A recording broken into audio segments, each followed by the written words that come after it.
In 1999, the state of Texas decided that I was a security threat to the institution and staff, and that's when they placed me in solitary confinement. Wow. And that's where I spent the next 13 years of my life in a 5x8 cell. 5x8 cell, 6'5". Yeah. 300-pound man in a 5x8 cell for 13 years. 13 years. As men age, so often they struggle with sense of purpose. They struggle with a vision for their life. They find themselves in a place of diminishing influence. It's so common for men to react in such a way that they actually pull back. When you pull back, you find yourself in a place of isolation. And isolation is never a good place for a man.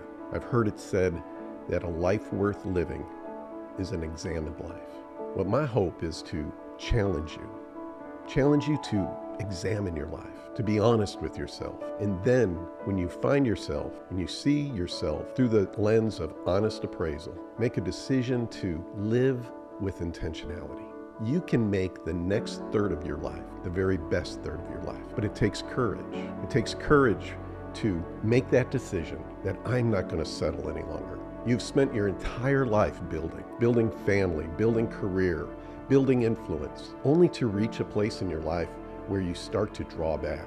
That's such a lie. That's such a deception. Your best third lies ahead of you. No matter what you've faced in your life, no matter what you've gone through, the regrets you may have for missed opportunities, those don't disqualify you. Rather, they uniquely qualify you. They uniquely qualify you because you can impart wisdom. You can impart lessons learned. You can speak into the lives of those following behind. We need you. The world needs you to step up and have vision again. Use your imagination. What can my life look like? Welcome to Next Third, Best Third. Well, hey guys, welcome back to Next Third, Best Third. I'm David Fenwick. I'm the founder and the host, and today I have the great pleasure of bringing in one of my dearest friends, one of my favorite people in the world, Ron Adkins. Ron has, besides being just a fantastic guy, he's got one of the most incredible stories you're ever going to hear. So just buckle up. This is going to be an amazing time. And Ron, thanks for being here. My pleasure. It's an honor. I know. I love you. I love you too. I want you to get in and share your story, but something I was thinking about, because I've heard your story so many times, and I never get tired of it. I always learn new things, always encourages me in different ways. But let's start more with your childhood. You know, where you were born. Tell a little bit about your childhood, because so much of how we react to things comes from, right? What our childhood was like. Right. You know, and every guy here, every man who's listening, man and woman, could identify with that. So tell us a little bit about that. Well, I was born in 1972 in Irving, Texas, which is Dallas area. Mm-hmm. And I was really a miracle baby. My parents didn't think they could have children. They were told they would never have children. They even tried to adopt a girl, and it didn't work out. But they were married for 12 years before I showed up. Wow. And so I was the answer to my mom's prayers. And so I really feel like God, He brought me into this world for a purpose. There was a purpose on my life. But of course, the enemy I believe the enemy can see that purpose on your life. And he comes to try to create counterfeits from the beginning. Absolutely, yeah. And a good friend of ours, Dr. Kathy, calls them birth assignments. That's the enemy's counterfeit for your purpose. And so my dad was he was a Korean War vet, and I think he had some mental issues, and he was just a rageaholic. I never saw him touch my mom in any kind of physical way, but he would just yell and scream, and of course he would be physically abusive to me and my little brother both. And so that's the way I grew up. Just a house full of anger. Any little thing could set him off, Mm-hmm. And I remember many times saying, when I grew up, I wouldn't be like him, and just hating him. just wanted to take the first opportunity to get away.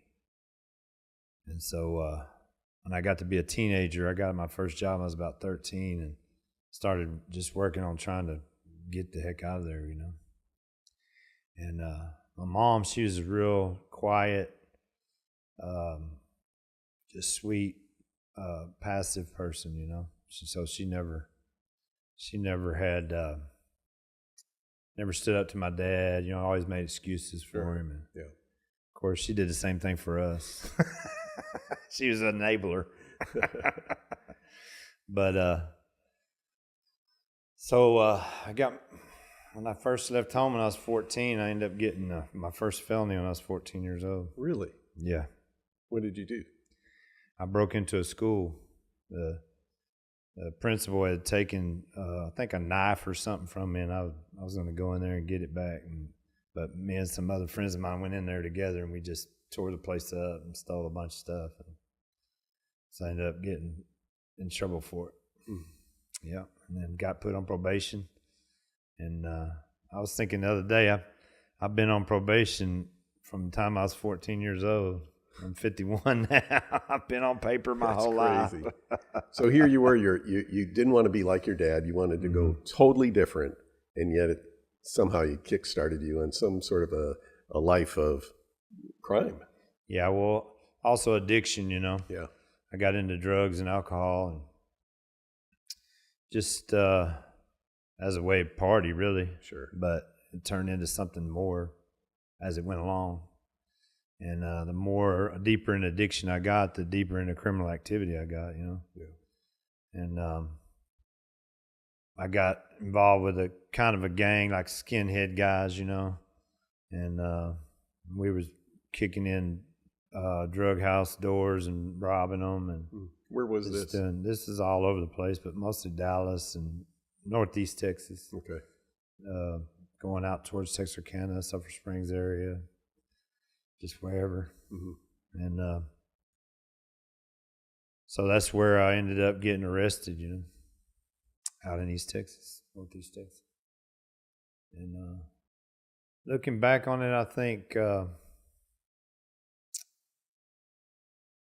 was kind of an aimless, just go with the flow, no purpose, no direction, no drive, no I want to be this or I want to be that. I didn't have that. You just knew what you didn't want to be. Yeah, and that was it. Yeah. But I never had any like, I'm going to be a fireman or I'm going to be an astronaut or I'm going to be something that I was striving for. Right. That, you know, and I think my dad really, like, even like he was real down on the military or college or anything like that. He was always, you know, putting it down when I was growing up. So I never had that ambition, I guess you could say. Yeah. But you know, or even the trade. Like I grew up learning how to weld from him, and I think even that was like because it was part of what he did. Even though I knew how to do it, I didn't want to do it. Right. You know what I mean? Yeah. Yeah. And but so I think that's really the main thing that led me into prison. Was just that purposelessness. Yeah. Meaningless.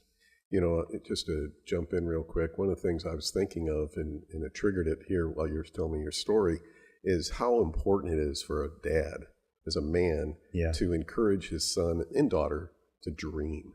Right? Sure. To partner with their dreams, to inspire them to, you know, just kind of go and what inspires you? What you know what do you want to do? And so many times, I mean, my dad was a World War II vet and everything. And the guys in that age, they didn't know how to do that well.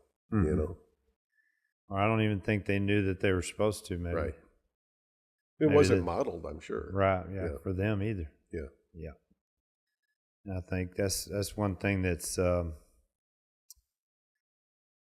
powerful in the way the church has grown recently over the last few decades, where you know the message is coming out about, you know, dreaming with God and actually what is it and what desires has He put in my heart. Right. You know, it's something that I'm working on now from 26 years of being in prison. Oh, sure. Yeah. I never thinking I was getting out, Right. I never had dreams then either. No. Big part of Next Third, Best Third is to encourage men, inspire men to make the next third of life the best third. But to do that, guys of all ages, you're how old? 51. Getting guys at age 51 and older, and guys in their 40s to keep dreaming, Yeah. Because you have to have some vision for the rest of your life. Yeah. It can't be just, hey, I'm going to go to the end, right?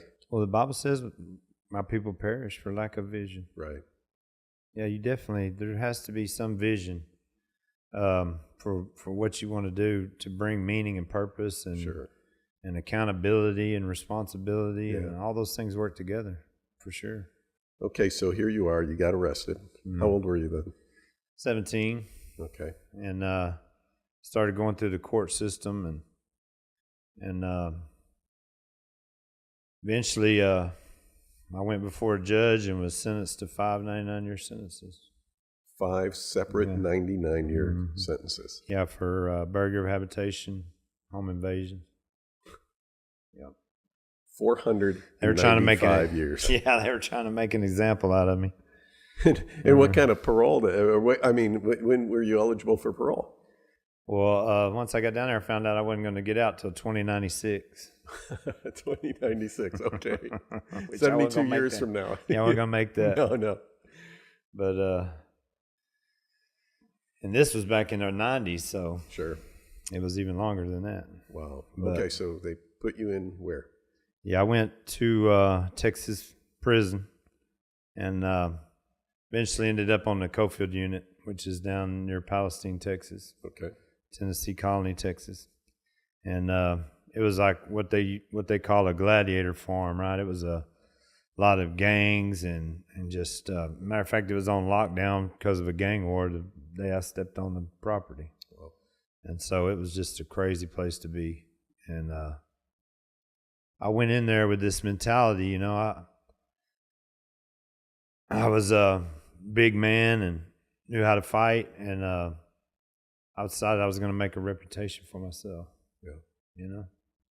If I was going to have to spend the rest of my life in prison, then I was going to do it my way. Yeah, and for those of you who can't tell, I'm 6 foot tall, 184 pounds, and he just makes me look little. How tall are you? 6'5". 6'5". Yeah, 300. Man, okay, so here you are, a young guy going to do it his way in prison. Mm-hmm. And so I went about just doing anything and everything I could, violent behavior. Ended up getting recruited by the gangs after they saw that I could fight, because they want to try to take advantage of you. And ended up getting in a white supremacist gang called Aryan Circle. At the time, it was one of the most violent prison gangs in the state. Wow. And from there, violence just increased because in prison, might makes right, Mm-hmm. The more violent you are, the more respect you get. And really I didn't know it at the time, but now I do, looking back. It was all driven by fear. Sure, yeah. It was me on the inside saying, I've got to do this to protect myself. I've got to do this to show everybody that I'm the tough guy. But it was that fear on the inside of me of my vulnerability. Sure. That was driving it all, also my self-hatred and my self-destruction that I was, fostering. Well, we talk a lot about men that just all over the place, all over the world, men that you and I interact with all the time. Vulnerability is a tough thing. I can only imagine what it's like to be vulnerable in a prison. There's not any. There isn't, yeah. Yes, there's not any. not in the just general population environment. Sure. There's programs and stuff where men can actually talk to each other, but it's still very hard to get men to open up. And be vulnerable in that situation because it is seen as weakness, and it will be taken advantage of. Mm-hmm. So that's just the way it is in there. So as this is building my mentality, you know, going further and further, I really believe that I was, you know, demonically possessed or oppressed or whatever you want to call it. Yeah. Because the violence just became worse and worse, and especially with like the officers, you know, that would try to exert their authority over me, I would always rebel against it, and I racked up many staff assaults and many disciplinary infractions. So to the point of where in 1999, the state of Texas decided that I was a security threat to the institution and staff, and that's when they placed me in solitary confinement. Wow. And that's where I spent the next 13 years of my life in a 5x8 cell. 5x8 cell. 6'5". Yeah. 300-pound man in a 5x8 cell for 13 years. 13 years. But, you know, the violence didn't stop there, because what they did was when they isolated me, when you get isolated like that, the Proverbs 18 says that a man isolates himself, he rages against his own soul. Right? Okay. And so that's what I was doing in that place, because my self-hatred and self-destructive behaviors increased. Yeah. In that isolation. Yeah. Because there were no more distractions from it. Right. So you were facing it all the time, or at least dealing. It was coming up all the time. It had a result to really radical things to make a distraction. Right. And you didn't have the ability, because you weren't interacting with anybody to speak of. Except for the officers. Right. So that's where I took it out on. Yeah. And so I ended up, there's 3 levels of what they call administrative segregation, or ADSEG, in Texas prison, solitary confinement. Level 1, 2, and 3. And level 3 is the lowest you can go anywhere in the prison. It's the lowest of the low. And so because I was so assaultive and I would fight with them so much, that's where I stayed for about the first 6 years. Wow. And that's level 3 is basically where they put all the criminally insane that they can't deal with, you know. Right. And so that's where I lived. You said that, I remember you telling me where it took a group of them to get you into the showers and everything. Oh, yeah. They would come and chain me up, you know, hand and foot, and escort me to the shower and stuff like that. That was later on.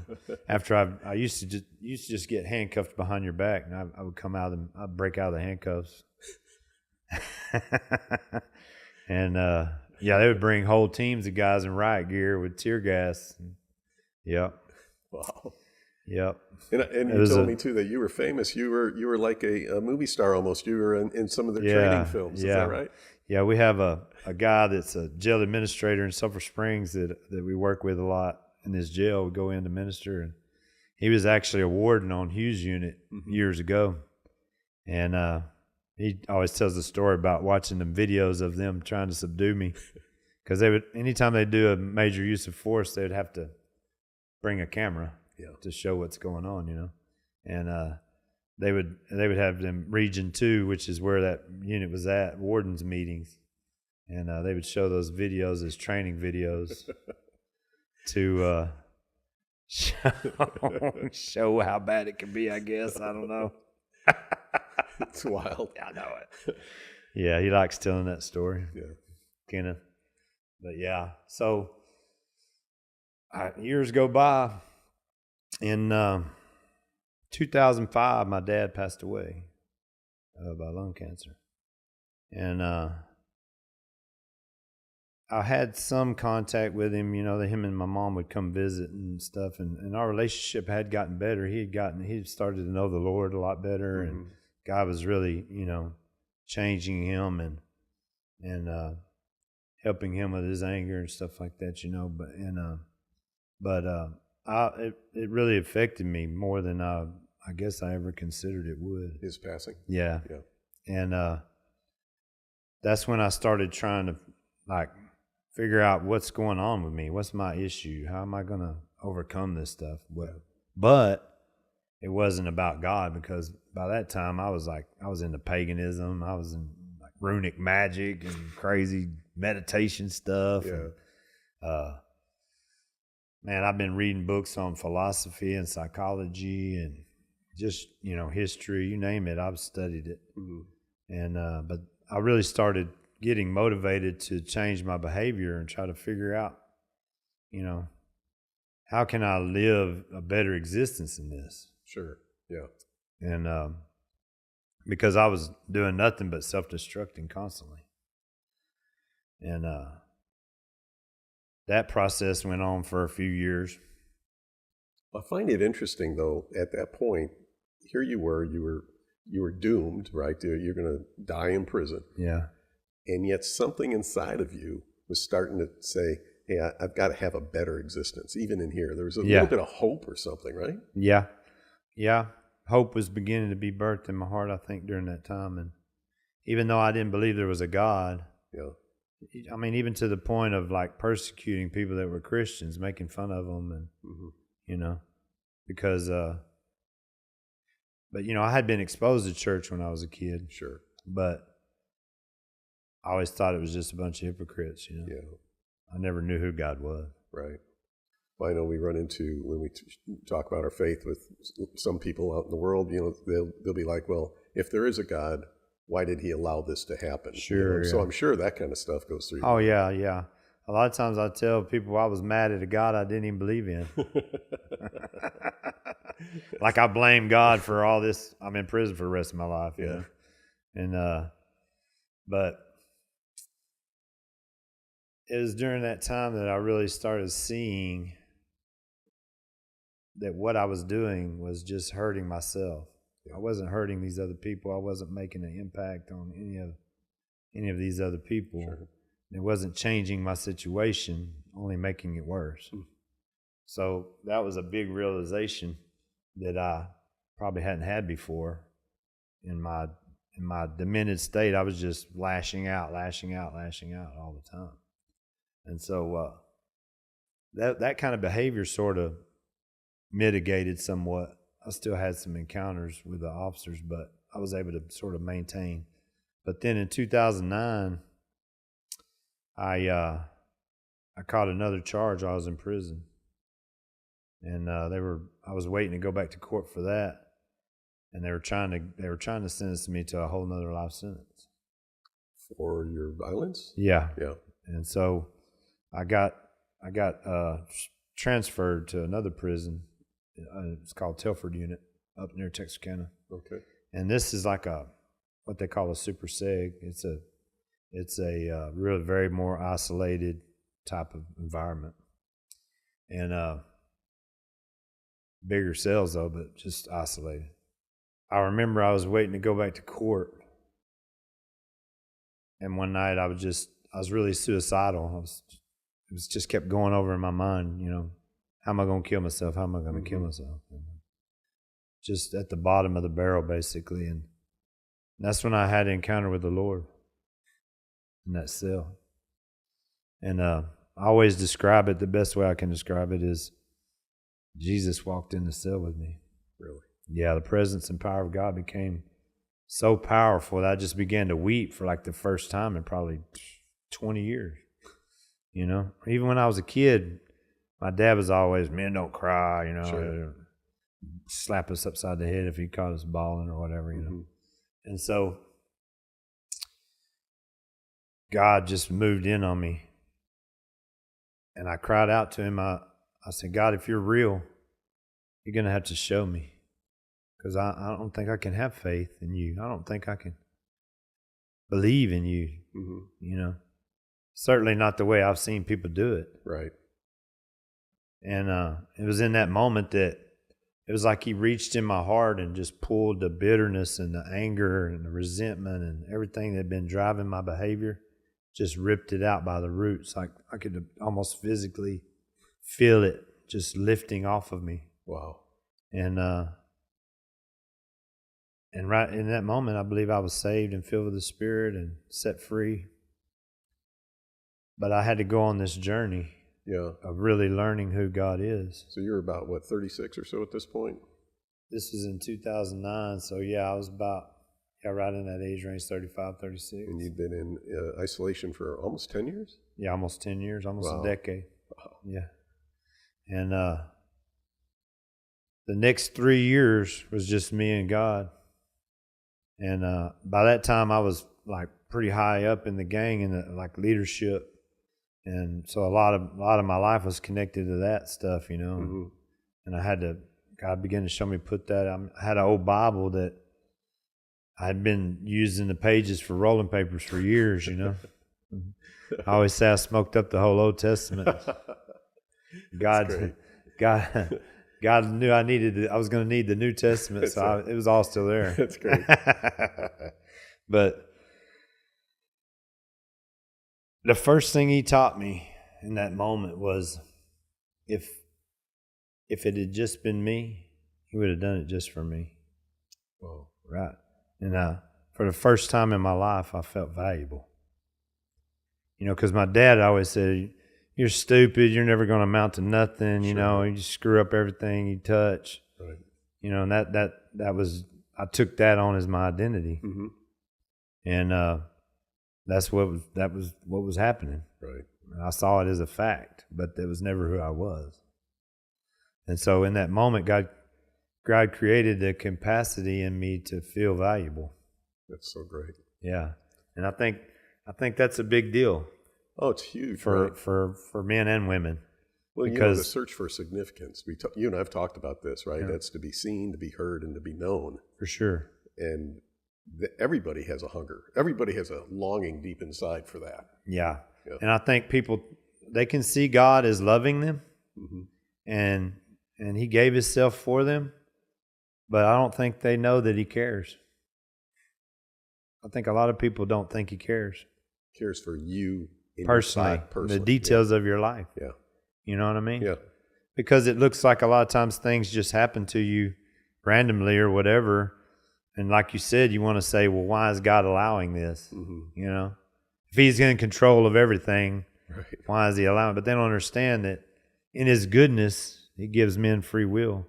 And he lets men make their own decisions in a lot of ways, you know, if that's what they want to do, because of his honor for his creation. And that's what causes the things that we think, you know, he's not necessarily in control of that. No. You know, he's there if you want to open those avenues for grace for him to come in. But if you want to do your own thing, he's going to let you do it. And you're going to reap the consequences. Yeah, I've always thought of it this way. On base level, religion, on base level, oftentimes puts God in this position where he's kind of watching a big board game. You know, he's in control, and but we don't have any real capacity for relationship, right? Yeah. And intimacy, and knowing that he cares, and he'll interact, and those kind of things. Yeah, I mean, look at Abraham. He changed God's mind. Yeah. You know what I mean? About if there's one righteous. That's right. You know, if you can find the righteous, don't destroy it, you know? That's right. And Moses did too. Reasoning with God. Yeah, for sure. Yeah. So, I mean, he's not we're not on his puppet strings. That's right. You know, we're expected to live our life, but we have to open up to him in order for back to vulnerability, right? Yeah, it goes back to vulnerability. Are we vulnerable enough to open ourselves up? So that's the place I was in that moment for 3 years, just me and Jesus in that cell, and it was all about just experiencing him and learning about him, and but even at the end of it, you know, during that time also as well, I was taken back to court, and they ended up not giving me another life sentence. They gave me a 5-year sentence. I signed for a plea bargain for a 5-year sentence. Okay, so now you had an even 500 years. Yeah. Okay. Yeah, even 500. And so 2012 rolled around, and that's when God really began to move. In this place with God, he sort of brought up to me how in prison, my reputation, they used to call me Big Rhino. That was my prison nickname, right? Mm-hmm. And everybody knew you didn't mess with me. The laws knew about me. Just, you know, it was a level of respect that I came to kind of rely on. just because of my past history. Right. And God began to show me that I was going to have to give that up because I had taken that on as my identity, and that's not who I am. That's not who I ever was. It's not who He created me to be. That's right. And so it was a vulnerable place for me to be in, to say, you know what, I'm going to give that up and just be me and be vulnerable. And it wasn't until I told God, I said, if I'm going to live the rest of my life in prison, I'm going to surrender to you, and I'm going to live it with you. As long as I have you, then I'm good. And that's when they came pretty soon after that, and they said, you have a parole interview. And you didn't expect that. I wasn't even eligible for another 80 years. So did you think it was a mistake? Yeah. Thought it was a mistake. I thought, they called out the wrong person. Yeah. And so they took me down there, and I went through the interview and whatnot, and just joked around and just went for the walk, really, to get out of my cell, Mm-hmm. And but sure enough, I got an answer back not too long after that. You may parole on all 5 99-year sentences at one time. Had them listed out on the paper. And that doesn't happen.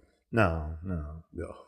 Never heard of it happen, or nobody else has ever heard of it happen. Right. But in all the years since that you've gone and talked to different prisoners and gone at these places, because you've gone back, you've never heard of anything like Not that. like that. I've heard of people miraculously making parole, Yeah. or having their sentences overturned. Right. But nothing like that kind of No. miracle. So, and plus, a lot of people don't understand, if you're not in prison, you don't really understand. I'm still a confirmed gang member in ADSEG with over 30 staff assaults, over 250 major disciplinary infractions, 0 good time. I was classified as a line 3, which you had really supposed to be line 1 to even be considered for parole. So I was a line 3. And there was all this stuff stacked up that said, you're not going nowhere. You're doing it day for day. Right. So for them to even consider me like that was crazy miracle. Sure. Yeah. And so anyway, but you I didn't get out. $5.99. Yeah. Okay. I didn't get out right then. No. Because I still had this other 5-year sentence. I immediately started that and immediately began to be denied parole on it. And so I asked the Lord, what's going on, God? I made parole on these 5 life sentences, but I can't make parole on a 5-year sentence. I thought you were going to let me out. In my mind, I'm thinking, I'm going home, Yeah. But looking back now, I know. I didn't know then, but I know now. I still didn't see the Father for who He truly is. Mm-hmm. I saw Him as kind of like my dad, basically. This big mean man that's ready to beat me over the head every time I do something wrong. Yeah. This punishing God that's beat His own son to death. You know what I mean? Right. Like He could say to you, okay, I'm giving you this parole. You better not mess up. Yeah. I got my eye on you. Yeah. Yeah. And so I needed to have that idea of who God is changed, because that's not who He is. Mm-mm. He wasn't beating the crap out of Christ for us. He was in Christ, reconciling the world to Himself. That's right. It's so good. So good. Yep. And so that's how good He is. That's right. And I didn't know that. And so He took me on this journey. They said, well, you'll never get out of SEG. You're going to do the rest of this time in solitary confinement. Well, 8 months later, I'm getting out of SEG. Wow. Going to what they call the GRAD program, which is Gang Renouncement and Dissociation program in Texas prison. It's basically so you can be an ex-gang member officially and be done with it. So I did that, and then they shipped me to the WIN unit. And where is that? That is in Huntsville, Texas. Okay. Anyway, when I got there, the church there was in revival. I mean, God was just moving in that unit. And one of the main reasons was because several of the men there had gotten together. God had been preparing I believe, a place for me to learn about who he truly is. And I had never heard of like Bethel or Jesus culture or any of the teaching like Bill Johnson or any of that. And through an inmate there on the unit, had wrote a letter to Banning Liebscher in California. He had read the book Jesus Culture. Okay. And God highlighting that letter to Banning. And he knew a guy that was running a BSSM school there in Huntsville in his home. And they had been getting words that revival was coming from the prisons. Well, you know, and they had been they hadn't even done any really prison ministry yet, but they knew they were going to. They had words. Even Pastor Richard had told Charlie that he was going to be going into prisons before he ever did. Yeah. And so he he got a letter from Banning saying, hey, there's an inmate that wrote me up there at the unit where you're at. And he's really wanting a mentor or a father in his life. And why don't you go see if you can go visit him? And so Charlie went up there and they started visiting. Him and Paul started visiting. Well, they started dreaming of having a school of ministry in the prison. Wow. School at BSSM school. And so God worked it all out. By the time I showed up, they had just graduated their first group of 12 leaders, and they were opening the class up to 60 men. And one of my bros, you know, that was in the gang with me, was there, and he was getting in it. He was telling me about it, and so I signed up for it and got in there, and that's where God began to expose me to these new revelations about who He truly is, you know, and how He's a good Father, and that I'm His beloved Son, and that He cares about me, and He wants to be involved in every detail of my life if I just open up and let Him be involved. It's so critical for us to know our identity. We have to first know His identity. Sure, yeah. It comes from that, right? Yeah, it comes from that, yeah, for sure. Right. Because it's Him and us, then us and Him. Right. You know, just like John said in chapter 17. And another big thing that happened was I was introduced to inner healing ministry and sozo ministry. I began to really look at a lot of the guilt and shame and stuff that I was still carrying around with me. That it was still influencing how I saw God. Yeah. For those who don't know, what does sozo mean?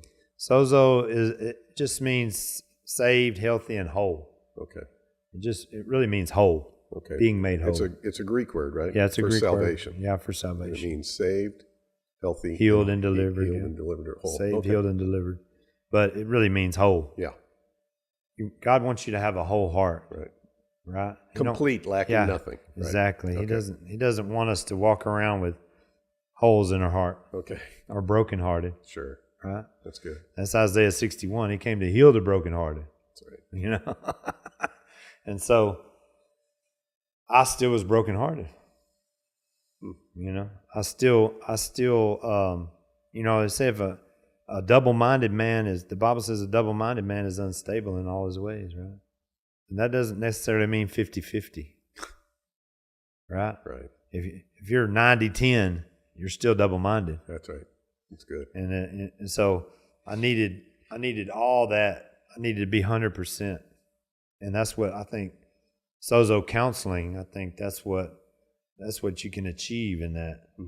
You know, because even though I believe that Christ did everything He possibly could, and the efficacy of the cross is all encompassing, you know, I think our minds still trick us. We have to.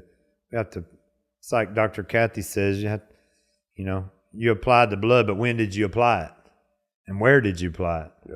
You know what I mean? It talks about our minds being renewed, right? Yeah. We have to be renewed daily. Yeah. Right. It's what you're focused on. So. And my wife always says she had a blood transfusion with Jesus, you know, and it's true because He changes your DNA. That's right.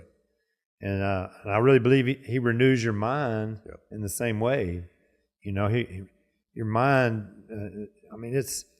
there's a lot of integration theory and psychological, like neurology, that's been coming out recently with epigenetics and stuff like that, where it shows like certain environments can actually retrain your brain.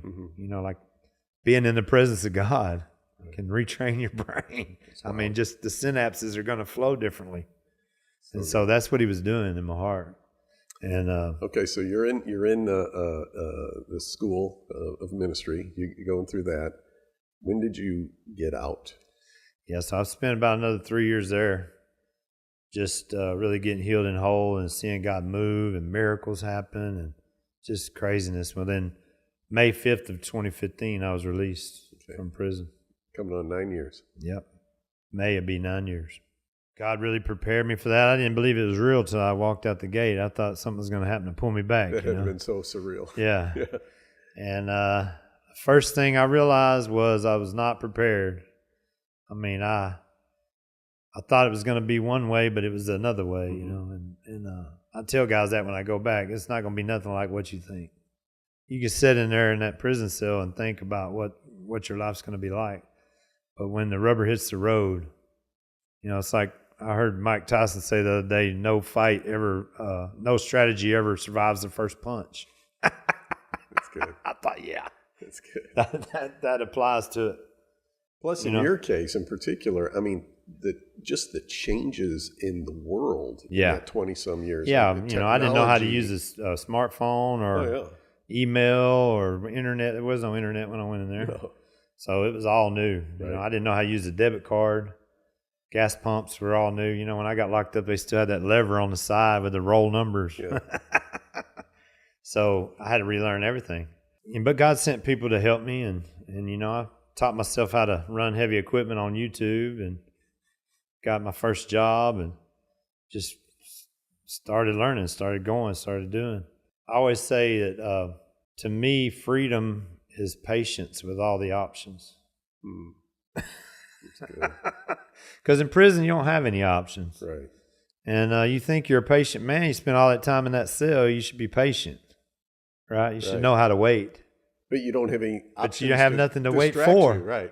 Other than they're going to bring chow in a few hours or whatever. Yeah. You know, Rec's going to be at 10 o'clock or whatever. That's right. There's nothing really. So you get out, you have all these options, all these choices. That's when you start to learn what freedom. Yeah. Yeah.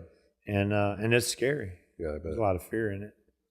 And I had to learn how to deal with that. I think I'm still learning. Mm-hmm.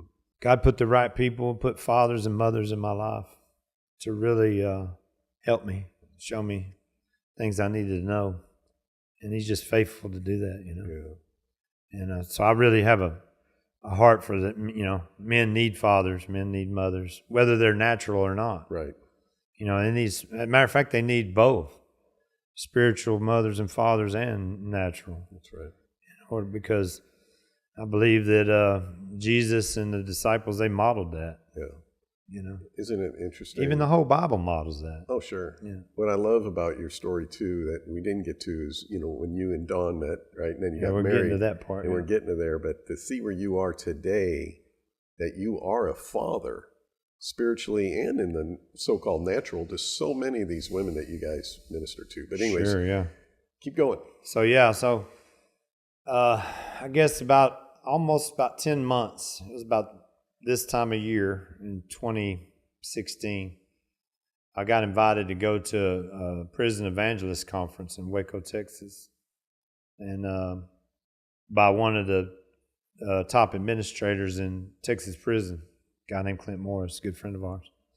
And he had brought my soon-to-be wife, I didn't know it, Dawn in. She had done like 40 prisons in 13 days, and this conference was her last little speaking engagement. Okay.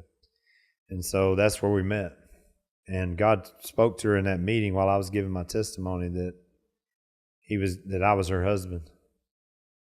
And she always tells the story about, she said, the devil is a liar. She didn't want a husband, you know, because if you know her story, she's been through hell with men, and she's been trafficked and raped and almost killed, stabbed 8 times by a serial killer, and just horrific, abused by both her husbands, and just bad stuff with me. And so Jesus was her husband. You know? Yeah. We're gonna bring Dawn on here one of these days too. Yeah, we will. Yeah, she'd be awesome. And but she had a house full of girls. She had started a ministry called Radical Restoration back in 2005, and she got out of prison. She spent 13 years off and on going in and out of prison. And her last time, she was a homeless prostitute on the streets of Daytona Beach with a needle hanging out of her arm, you know, when she got locked up. And I always like to say she found Jesus in solitary confinement just like me. Yeah. But she's meaner than me. They had to put her in a straitjacket. Yeah, I'm not gonna agree she's meaner, but she's amazing. Let's just leave it at that. She used to be. Yeah. Sweet now. Yeah. Anyway, she'll laugh when she hears that. Yeah. But God put us together, man, and you know, she put these fleeces out before the Lord, you know. Mm-hmm. She said, you know, if he's my husband, he's gonna have to speak the word over me every day. He's gonna have to be the king. He's gonna have to pray over me and my ministry every day. He's gonna have to be the king and priest of my household, prophesying to my life, you know, speaking to my life. And if we ever go on a first date, he's gonna have to show up with yellow roses with red tips. Okay. Okay. And so, without me even knowing about any of that, I guess it was a month or so later, she. My friend that had went with me to this conference, his son's mother's bad in meth addiction. He was trying to get her into the program Don had. And so she wanted to meet him at this Olive Garden over in Dallas. She's living in Florida, but she was going to come to Dallas for this conference. And so we met her over there. He asked me to go with him. And during the process of that, I ended up getting her phone number because his phone died or something. Mm-hmm. I ended up having to call her to find out what Olive Garden she was at. And so that night when we left there, Jed, he's a pretty real prophetic guy, you know, and he was saying, man, I think there's something going on with you and Dawn. I was like, what do you mean? She didn't even look at me. And if you ask Dawn, she'll tell you that night she was so scared she wouldn't even talk to me. Yeah. She didn't want to influence nothing that God was doing. Like she really didn't want it to happen, you know. Yeah, yeah. And so God was taking her through a lot of healing and during that time, and just really, she was just travailing before the Lord and going through a lot of inner healing and stuff. And I was sending out scriptures, you know, to everybody I know for a long time there. And that morning after that, God was like, she asked Dawn if you can send her scripture. So I asked her, yeah. So I started sending her the word every day. And then one day, put it on my heart to pray for her and her ministry and to let her know that I was doing it. So I did that. And she would just give me one word answer. She was like, thanks, or great, or sure, or whatever. Yeah. And that's great. Yeah, so then she texted me one day after I sent her a scripture, and she said, I'm going to this big conference. Why don't you pray for me? I'm kind of nervous about it. And God gave me this word about her not being afraid to be vulnerable, right? Mm-hmm. And I thought it was about going and being vulnerable with her testimony in front of all those people. But when she heard it, she knew that I was prophesying to her about being vulnerable with me. Oh, well, yeah. Just by how it was worded. And so that was like by then she was pretty convinced. Mm-hmm. And so she was coming one day to a Voice of Healing conference at Christ for the Nations with Heidi Baker, who's a good friend of hers. And that's up in Dallas. Yeah, in Dallas. Mm-hmm. And I was going to pick them up at the airport. And felt like the Lord was telling me to get her some flowers. I went in there and got red roses. I was headed to the register, and he told me them ain't the right ones. So I went and took them back and found the yellow ones with red tips. And you had no idea? I had no idea. And he told me those are the right ones. I really, looking back on it, I believe God just knew that she needed that confirmation, you know. So I had them in the passenger seat when I pulled up to pick them up. It was her and 3 of the girls from the ministry. And she had been keeping them involved in what was going on, even though she hadn't told me anything. Mm-hmm. And when she opened that passenger door and them yellow roses with red tips was laying there, they all 4 started crying. You're wondering what's going on? Yeah. I'm putting the luggage in. That's so funny. I know it. So anyway, that's how God put us together. Yeah. And we went on our first date and Reunion Tower there in Dallas. And it was this whole prophetic. That's where she told me what God had been telling her. Well, you know, she is beautiful and I was attracted to her, but I didn't know, I wasn't really in love with her. Mm-hmm. So I went home after that and I was like, God, what am I supposed to do here? I don't understand. And immediately I had this vision. It took me back to like all the stuff that I'd studied about medieval history, you know, which is one of my favorite time periods. And he showed me about the kings and queens would marry their sons and daughters off to each other for the benefit of the kingdom, you know. Right. And he spoke to me in that moment. He said, I'm arranging your marriage for the benefit of my kingdom. Wow. And from that time on, I was in love with her. You know? God just birthed that love in my heart so for cool. her in that vision. That's so cool. And so when you look at where you are now, you guys have this amazing ministry. Yeah. You've got homes for girls in Indiana, Florida, Central Texas. Yeah. You guys speak to people all over the United States. Yeah. You go into the prisons and encourage them. I mean, you guys have an amazing ministry. Yeah, God's really just birthed it just from our faith in Him. I mean, we don't take any government money whatsoever or anything like that. We just trust that, you know, what He wants you to do, He's going to provide for. And He has. And He has. Oh yeah, over and over and over, right? Supernaturally. Yeah. We just moved into a horse ranch, 8-acre horse ranch in Burnett that we had been believing for the whole time we've been married. Mm-hmm. And you know, I mean, we've had you trying to help us look at properties and just believing for it and trying to make it happen, and it never would. Yeah. And then all of a sudden, it just boom. Well, you know, with no debt whatsoever. It's unbelievable. And those of you, you know, here's Ron. He was the most violent prisoner in the Texas gang member, right, in Texas prisons. And right now, you've got to have the biggest heart. You're the biggest teddy bear. Yeah. You're the 6'5", 300-pound teddy bear. Know, God did that too because, you know, I never dreamed when I was in prison that I'd be in women's ministry. Right. You know? Right. And so when I first, and that was one of the things that Dawn was worried about whenever God told her that I was going to be her husband. She was worried that how was I going to fit into the ministry with the women? Yeah. You know, because she'd already had, I guess, a guy she'd been married to before had already cheated on her with one of the girls in the ministry. And so there was that going on, you know. And he showed me in so many ways how being a father is not really about necessarily what you say. It's about you on fire for God. Yeah. And modeling so what does a man of God really look like? It's so good. Right? Because these girls, man, they tell me all the time, Papa, I never saw a man of God. Not that I'm anything special. I'm just saying, right. My love for God and my burning for Him is evident to them. Yeah. You know? And that shows them who I am and my interactions with them. There's no feeling unsafe for them. You know, God told me one time, we had this girl.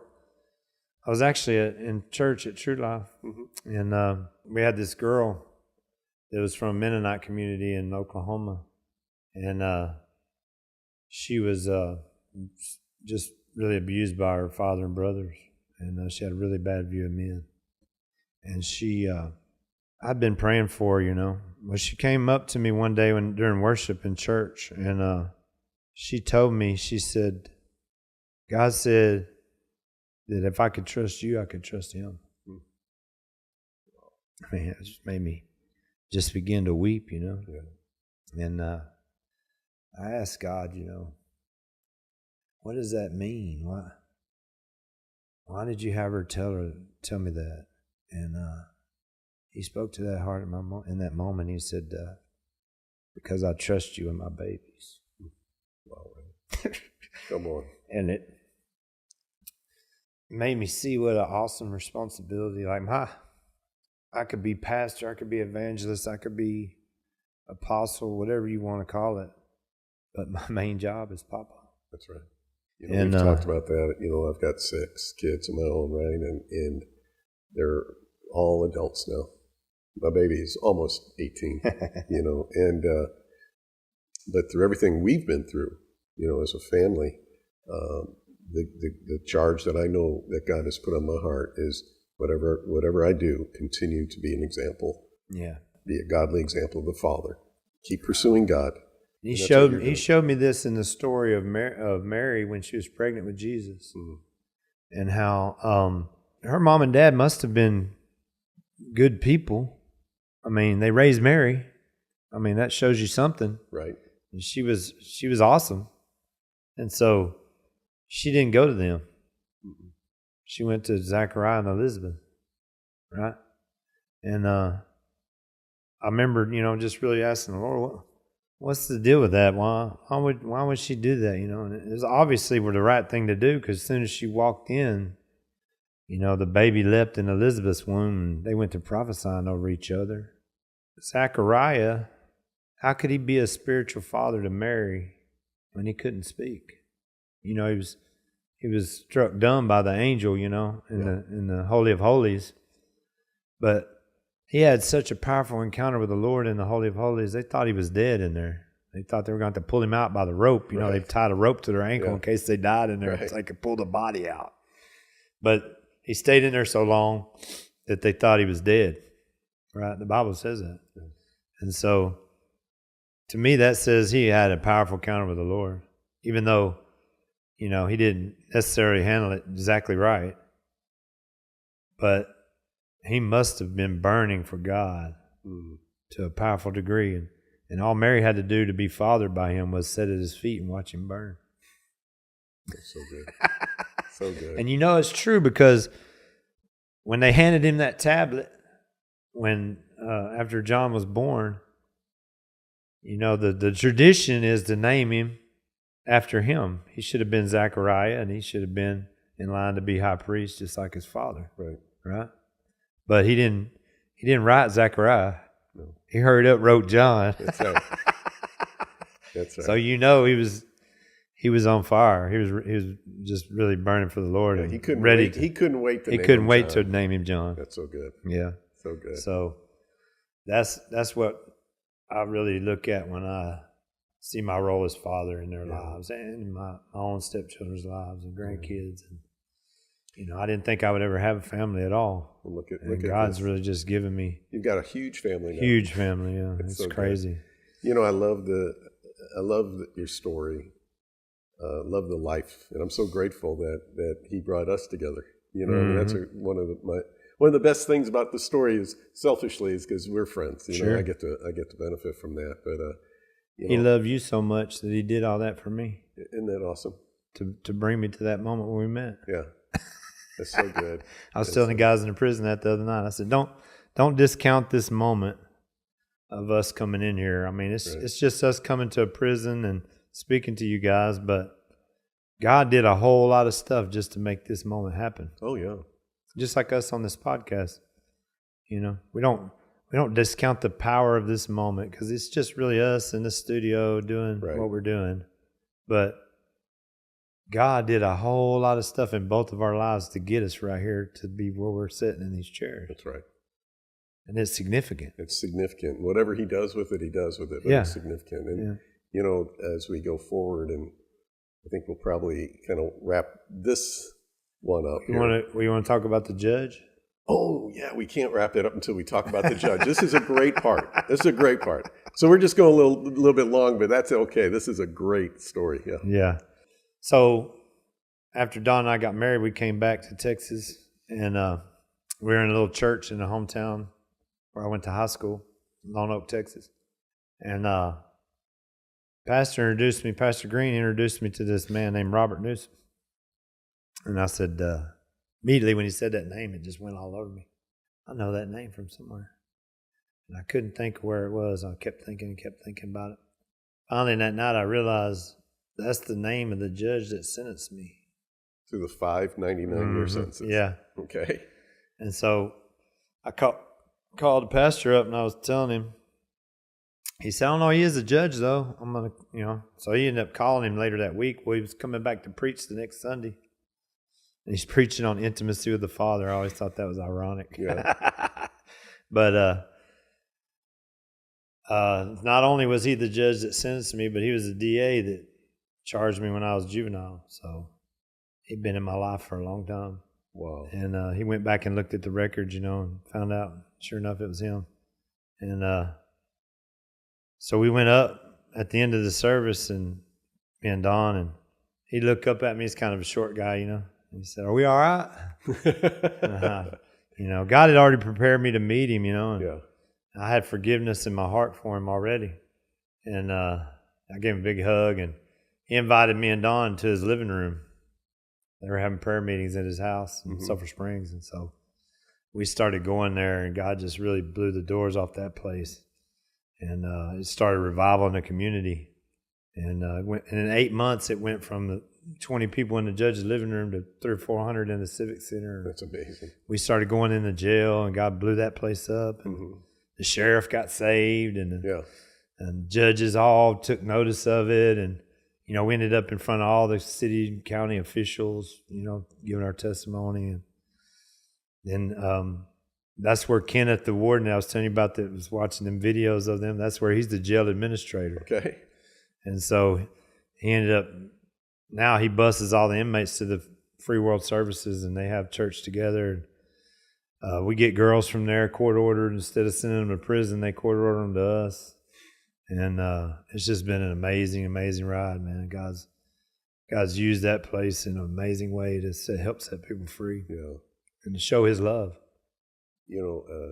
It's unbelievable. But when I think about you and Dawn and all the girls, the word redemption just jumps out. Sure. How God has redeemed you in your story. And I know that part of what my heart for men in particular, but for everybody, is that when we find ourselves at a point in our lives, when we find ourselves at a point in our lives thinking maybe we missed it, maybe it's too late for me, especially when you're talking about guys who are moving on in their 50s and 60s, regret, disillusionment, feeling like, man, what do I have to live for? Abraham was 80 when God called him out of his father's tent. Right. He was laying around eating peeled grapes. That's right. And I guarantee you, messing with servants. There's nobody, because I was jacked up in my own way, but there's nobody who's listening to this podcast who could compare to the literal hellhole that you came out of. Right. And the wasted years. In the wasted years. And look what God's doing. He's redeeming everything.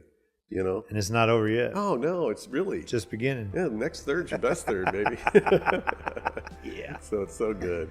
I tell you what, keep your eyes open for the upcoming episodes. But if you do me a favor, if you'd hit the subscribe button, hit the like button, that would really help us get this out to more and more and more people. And we're going to put some links down below, and those links will lead you to not only Next Third, Best Third, but hopefully Radical Restoration and ways that you can maybe get involved and help support their tremendous work that they're doing. Amen. Thanks, Ron. Thank you.